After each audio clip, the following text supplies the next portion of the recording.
Hello, I'm going to be talking about magnetism because it's a pretty attractive topic, and also electricity. So magnets are composed of a North Pole and a South Pole, but if you cut a magnet in half, you just get two smaller magnets, each shown with the North Pole and the South Pole. This makes them different than electrical charges because you can have an isolated positive or negative charge, but not an isolated north or south side of a magnet. Magnetic field lines emanate from the north side of a magnet into the south side. Having a magnet creates a magnetic field, but for the field to have a force on a charge, that charge must be moving. This gives us the equation force equals Q, the charge, times the velocity vector across the magnetic field vector. Magnetic field is measured in teslas. Notice that this is a cross product. The reason for that is because force will be a vector. Cross product gives us a vector as opposed to a dot product that gives us a scalar. And we want that to be perpendicular to the velocity vector and the magnetic field vector.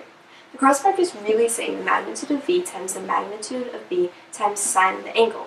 Thus you get a maximum when the velocity is perpendicular to the magnet, and a minimum actually zero when they're parallel.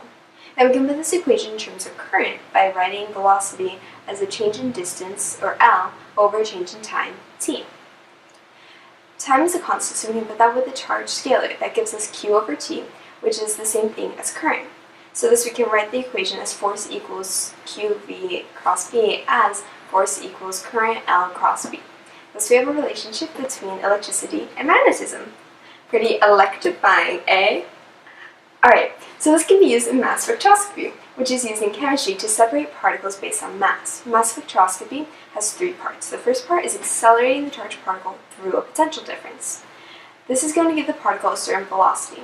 It then enters a second section, the velocity sector, which has an electric field and a magnetic field at right angles to each other. This means that there will be a force from the electrical field pointing down the page, and that force will be equal to charge times the electrical field, and magnetic force pointing into the page, which is going to be force equals QVB. For some velocity, we'll have forces of the magnetic field and the electrical field equal to each other. That certain velocity will allow the particle to move on to the final step, the mass separation. So all these ions enter a uniform magnetic field with the same velocity. This causes the particles to move in a semicircle path with a radius r equals mv over qb. Mass is the only variable which is different, so the particles will separate based on their mass. Hope I didn't repel you too much with this lecture.